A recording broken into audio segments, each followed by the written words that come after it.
Hey everyone, and welcome to another deep dive.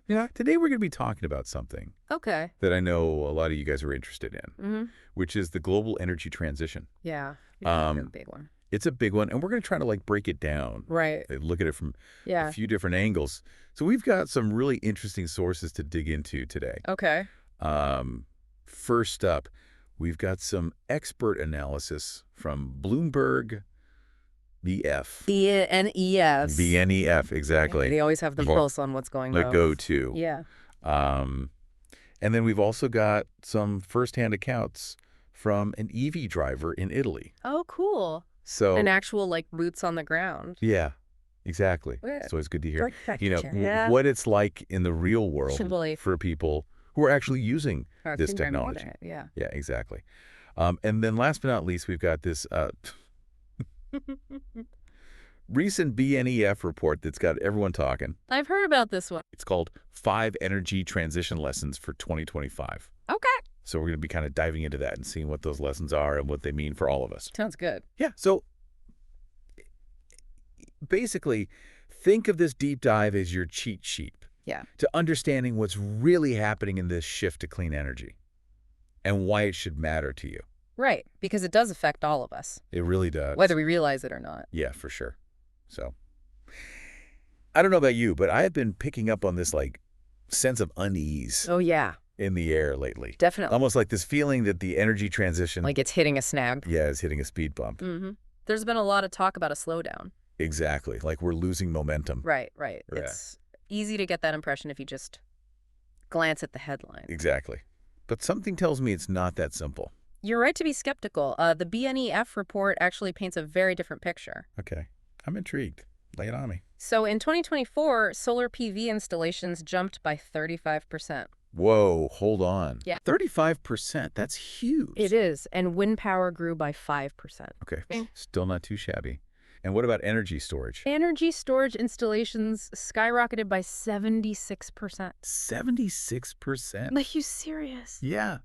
Those are massive numbers. That sounds more like an acceleration than a slowdown. Right.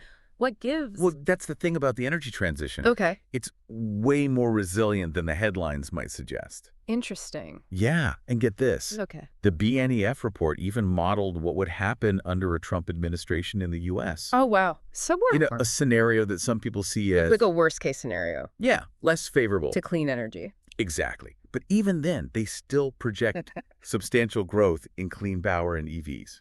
So even with a potential change in political winds, the energy transition is still... They keep chugging along. Yeah. So what's the takeaway here for our listeners? Don't buy into the doom and gloom. Okay. The energy transition is happening. It's happening fast. It's not going anywhere. But But there's always a but. There is a but. The path forward is getting trickier. okay, I knew there had to be a catch. So lay it on me. What's getting tricky? Well, think of it like this. Okay. The early phase of the transition Mhm. was all about grabbing the low-hanging fruit. Okay, that makes sense. Right, we had all those enthusiastic early adopters. We were working in ideal locations. And the focus was on mature markets. But now we're moving into a more challenging phase. Okay, so it's like the early adopters have already bought their Teslas. Exactly. Yeah. And now we need to figure out how to get EVs To everyone else. into the hands of everyday folks. Yeah. Okay, so what are some of those challenges? Well, now we need to tackle things like Yeah. integrating renewables into the grid on a massive scale, bringing emerging markets into the fold, and figuring out how to decarbonize Oh, those really hard-to-abate sectors. like heavy industry and stuff. Like heavy industry, exactly. That was tough nuts to crack. They are, and this is where I think the experiences of our Italian EV driver really come into play, because they highlight those real-world hurdles that we're talking about. They talk about the lack of charging infrastructure. Oh, yeah, that's a big one. Especially in apartment buildings and along highways. It's a major roadblock. Yeah, imagine you finally decide to take the plunge, get yourself an EV. Right. You're all excited. Yeah. And then you realize you can't even charge it at home. Or on a road trip. Exactly. Or on a road trip. It's like, what? What am I supposed to do now? And it's not just about the availability of chargers either. Right. They also mentioned the pricing and payment systems. Oh, yeah. Those are a nightmare. Right. Sometimes. You practically need a PhD to figure out how much you're going to pay. It's like they're trying to make it complicated on purpose. I know, it's so frustrating. So basically, we need to move beyond the initial excitement I agree. of the energy transition and really start focusing on the nitty-gritty. yeah, the nitty-gritty of implementation. Making it work for everyone. Exactly. And that brings us to a really important point, which is the ability to decode all of the data. Oh, yeah. We're drowning in data these days. Right. It's like a data deluge. And if we don't have the skills to sift through it all. to sift through it and make sense of it, we can easily get misled. Absolutely. And that can lead to some bad decisions. Yeah, or a whole lot of unnecessary anxiety. Like, remember that whole story about EV sales slowing down in the EU? Oh, yeah. Back in 2024. That was everywhere. Yeah, it was like a huge deal at the time. Everyone was freaking out. So what's the real story there? Well, the BNEF article actually breaks it down. And Yeah. it turns out that the so-called slowdown, It wasn't a slowdown after all. it wasn't really a slowdown. It was more about like policy design Okay. and some clever maneuvering, Interesting. the automakers. So they were playing the system? Kind of, yeah. Okay. Basically, the EU emissions targets stayed the same Yeah. from 2021 to 2024. Uh-huh. So the automakers, they only needed to sell a certain number of EVs Right. to meet those targets. But then in 2025, the targets were said to become stricter. Makes sense. So it makes sense that they might hold back on releasing all these fancy new models and offering big price cuts Until then. until 2025. Exactly. It's all about timing. Yeah, it's all about timing and strategy. Yeah. So what you're saying is, if I'm thinking about buying an EV, Yeah. maybe I should wait until 2025. You might want to hold off, see what happens. Okay, I'm taking notes. Yeah. So this is a perfect example of why we need to, Critical thinkers. yeah, Especially when it comes to the energy transition. we can't just take headlines at face value. Exactly. We have to dig deeper. You need to understand the why Yeah. behind the numbers. The why. And look for that bigger picture. It's about being an informed consumer. Absolutely. Not just of energy, Right. but of information itself. Yes, exactly. And speaking of being an informed consumer, our Italian EV driver also brought up a really good point Okay, what's that? about the need for affordable home charging solutions. Oh, yeah, that's crucial. Right. It's got to be financially viable for everyday people. It can't just be for the wealthy. Exactly. And this is where the BNEF report's emphasis on profitability really hits home. It's got to make financial sense. If we want this transition to succeed. Right, because we need to attract massive investments to scale up these clean energy And technologies. that's only going to happen. If there's a solid return on investment. Exactly. Investors are going to follow the money. Okay, so let's talk about profitability. Where are we seeing those bright spots? And where are the warning signs? Well, the BNEF report offers some interesting contrasts. Okay, I like contrast. Yeah, so on the one hand, you've got the hydrogen sector. Okay, hydrogen's hot right now. It is, But- but it's expensive. It's facing some serious cost challenges. Okay, so it's kind of like the promising startup that's burning through cash and hasn't quite figured out its business model yet. That's a great analogy. They're still relying heavily on government subsidies. Okay, so we're not quite there yet. Not quite. But then on the flip side, Okay, what's the flip side? we have the cautionary tale of the offshore wind industry. Offshore wind, that's been like a huge success story. It has been a key player, but they're cautioning Okay. that those overly aggressive cost-cutting measures Right. have actually backfired in some cases. Wait, so trying to make things cheaper has actually made things worse? It sounds counterintuitive. Yeah. How's that possible? Well, the BNEF report points out that squeezing those profit margins Okay, totally. in offshore wind has led to project delays, cancellations, Oh, that doesn't sound good. and even some companies going belly up. Wow, so it's a reminder that we need to strike a balance. Exactly. Between driving down costs Yeah. and ensuring that long-term sustainability and profitability. So it's not just about making things cheap, it's about making them work Right. in a way that's financially viable over the long haul. Exactly. Okay, I'm getting it. So we've talked about the myth of the slowdown, we've talked about the challenges of implementation, and now we're talking about profitability. But there's one more layer to this whole energy transition saga, Okay, hit me with it. and that is geopolitics. Geopolitics. Ooh, that's Yeah. a juicy one. It is. Because the way the energy transition is unfolding Yeah. is reshaping the global balance of power. It's like a whole new world order. I know, it's crazy, right? And the BNEF report does a great job of mapping out how this narrative has shifted over time. Okay, tell me more. So it started with this idea of shared sacrifice. Oh, yeah, I remember that. Like, we all need to tighten our belts to save the planet. Wait, we're all in this together. Yeah, exactly. It was all about doing our part for the greater good. Right. But then the narrative shifted to one of opportunity. Okay, so instead of like a burden, Yeah. it became a chance to get ahead. Yeah. Clean tech became the hot new investment. Yeah. And countries were like racing to become leaders. The next Silicon Valley. Yes. Fool? Everyone was talking about green jobs. Yeah, and economic growth. Exactly. It was all very optimistic. But now, But now. according to BNEF, we've entered a new phase. What's that? Outright competition. Oh, wow. Yeah, countries are realizing that. It's not just about saving the planet anymore. Right. Dominating the clean energy landscape brings serious economic and national security benefits. It's about power. It is about power. Yep. And they're not afraid to flex their muscles to get ahead.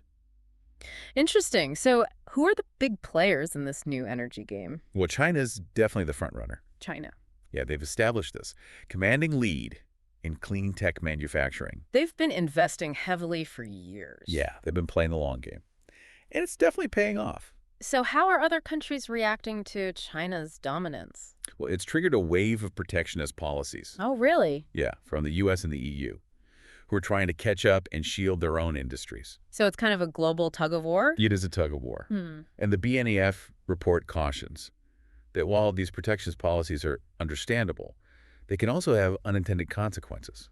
Like what? Like they could drive up costs, Okay. they could stifle innovation, and ultimately slow down the global transition to a clean energy future. So it's a delicate balancing act. It really is. Yeah. You want to support your own industries. Right. But you don't want to stifle global progress. It's complicated. It's very complicated. And that's why these conversations are so important. I agree. We need to be aware of these challenges and opportunities and think critically about the best way forward.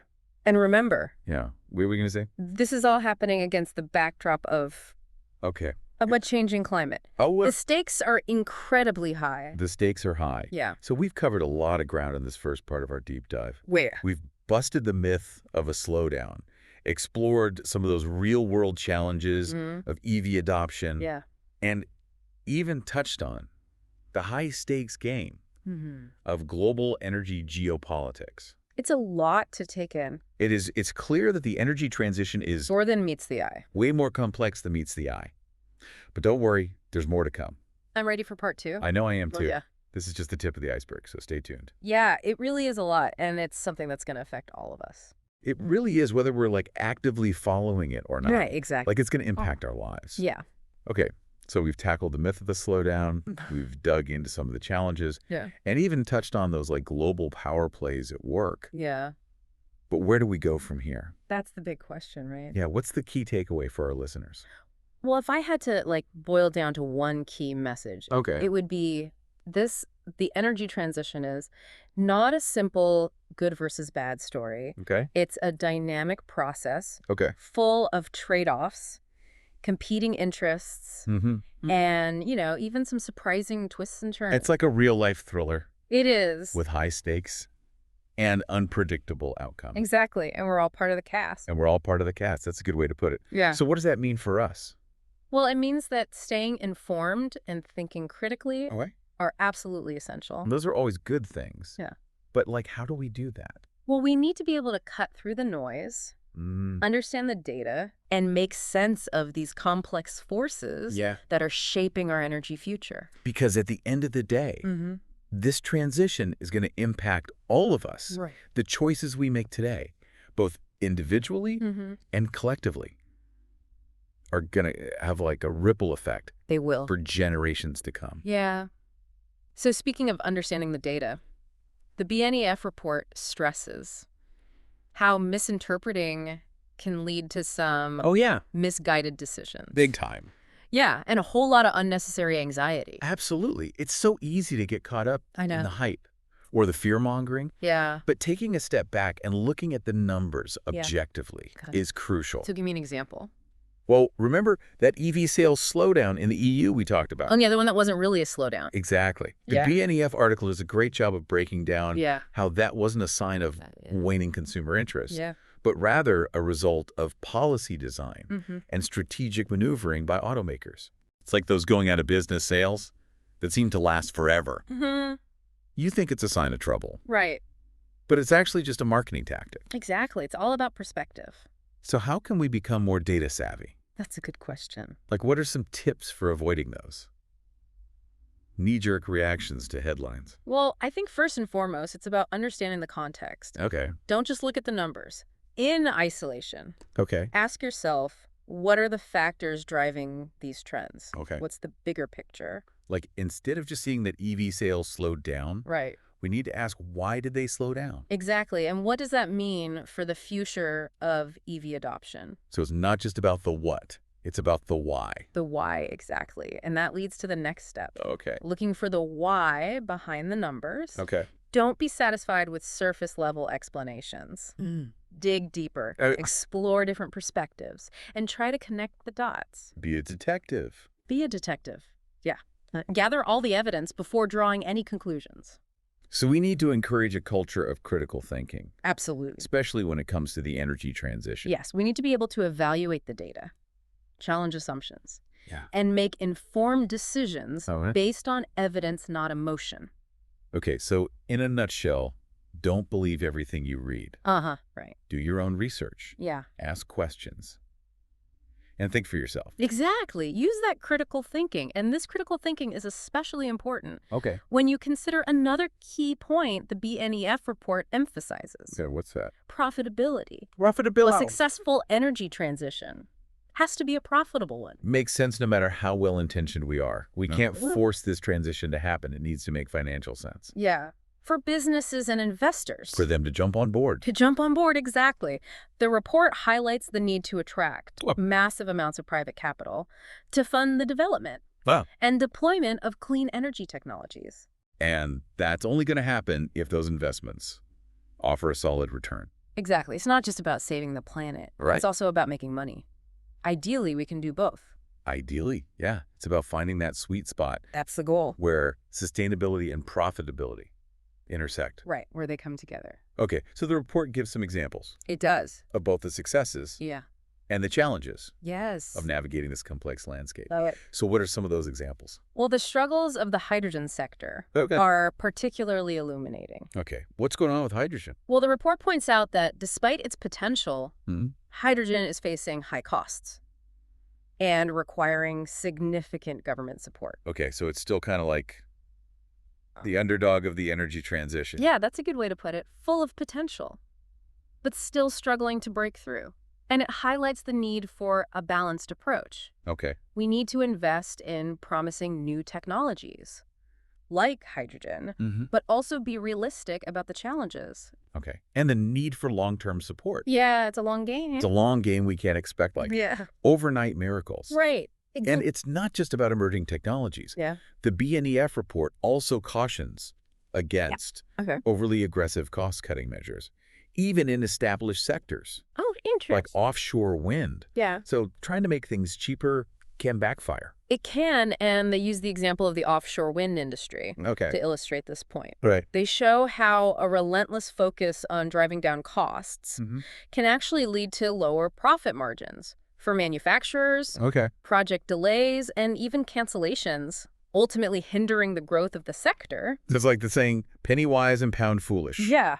You might save money in the short term, but it can cost you more in the long run. Exactly. We need to think long term. Okay, so it's all about balance. Balance is key. And that brings us to the final and perhaps most intriguing aspect Okay, I'm ready. of the energy transition, geopolitics. Geopolitics is like a game of chess. It is. On a global scale. Yeah, with countries vying for dominance in this new energy landscape. Exactly. And the BNEF report outlines how the narrative around the energy transition has evolved from shared sacrifice to opportunity and now to outright competition.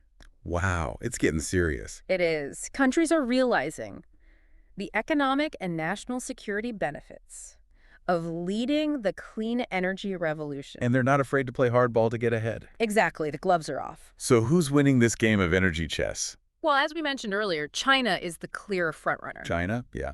They've established a commanding lead in clean tech manufacturing. And their dominance in sectors like solar and batteries has sent shockwaves through the global economy. Yeah, and it's prompted a wave of protectionist policies from countries like the U.S. and the EU. Trying to catch up. Yeah, who are trying to catch up and shield their own industries. It's an interesting It's dynamic. like a global tug of war. It is, over clean energy dominance. And the BNEF report cautions that while these protectionist policies might seem like a way to protect domestic industries, Right. they can also have unintended consequences. So it's a double-edged sword. It is. They can drive up costs, slow down innovation, Yeah. and ultimately hinder the global transition to a clean energy future. It's a delicate balance. It's all about finding that balance Yeah. between supporting your own industries and fostering international collaboration. To accelerate the transition. It's complicated, It is. but it's a conversation we need to be having. Absolutely. We need to be aware of these complex dynamics, Yeah. consider different perspectives, and work together to find solutions that benefit everyone. It's not about picking winners and losers. Right. It's about creating a future where everyone has access to clean, affordable, and reliable energy. Right. I think that's a goal we can all get behind. I think so too. Yeah. And honestly, having listened to these expert insights Yeah. and to the experiences of our Italian EV driver, I'm starting to realize just how much the energy transition is about people. It is about people. At the end of the day, yeah, it's not about megawatts and gigawatts and all those big numbers. It's about people's lives. Yeah. It's easy to get lost in those like technical details, Mm-hmm. but ultimately this transition is about creating a better, more sustainable future for everyone. For all of us. And that's why I think the experiences of our Italian EV driver, Are so valuable. they give us a glimpse into the real world challenges and opportunities of this transition, the ones that actually impact people. Yeah. They talked about needing more charging infrastructure, Right. the frustration with like confusing pricing systems and making EVs accessible Yeah. to everyone, not just the wealthy. Affordability is a big one. Yeah. It's about equity and fairness Yeah, as much as it is about technology. absolutely. And those are just a few examples as this energy transition unfolds Yeah. We're going to see a ripple effect. across all aspects of our lives. I know, it's kind of mind-blowing when you think about it. From how we get around, to how we heat our homes, to how we power our businesses. Yeah, it's going to touch everything. Everything. It's a systemic change. So we've established that the energy transition is complex, it's multifaceted, and ultimately about people. But what does that mean for our listeners? Okay, what can they do? Yeah, what can they do to navigate this new energy landscape? Well, I think first and foremost, Okay. it's about staying informed. Okay. We've already talked about Yeah. being data savvy, thinking critically, Mm-hmm. but it goes beyond that. Okay. It's about seeking out diverse perspectives, understanding the trade-offs involved, Okay. and being willing to adapt as the situation evolves. So it's like we're all on a journey together. We are, and we need to be prepared for those Yeah. unexpected twists and turns along the way. And maybe pack some snacks. Aha! It's going to be a while. It's a long road ahead. Okay, so staying informed is key, Yes. but you also mentioned engagement. Oh, yeah. Yeah. That's crucial. So what does that look like in practice? Well, there are so many ways to engage. Oh, give us some examples. It could be as simple as talking to your friends and family, Okay. About the energy transition. sharing information, raising awareness. You'd be surprised how those everyday conversations. Yeah. Can plant seeds and shift perspectives. It starts with those personal connections, Right. Building those bridges. and then you can start thinking bigger. Okay, how so? Maybe you support businesses and organizations that are leading the way in clean energy solutions, or you advocate for policy changes at a local or national level. Okay, so like get involved politically. Yeah, even globally. Yeah. Every action, no matter how small, Yeah. Can contribute to the momentum. it's about being an active participant. Right, not just sitting on the sidelines Yeah, and waiting for someone else to fix it. exactly. We all have a role to play, We do. and it's not about being perfect Mhm. or having all the answers. Right, nobody has all the answers. It's about being open to learning, being willing to experiment, and being part of the solution. I love that. So we've covered a lot of ground today. We have. We've debunked myths, Mhm.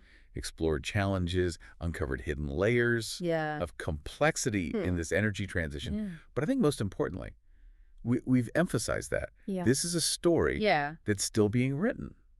And we all have a role to play We're all writing it together. in how it unfolds. Exactly. So what's the final message? The energy transition is not a spectator sport. Okay. It's a call to action, an invitation to be a part of something bigger than ourselves. I love that. Stay curious. Stay engaged, stay hopeful.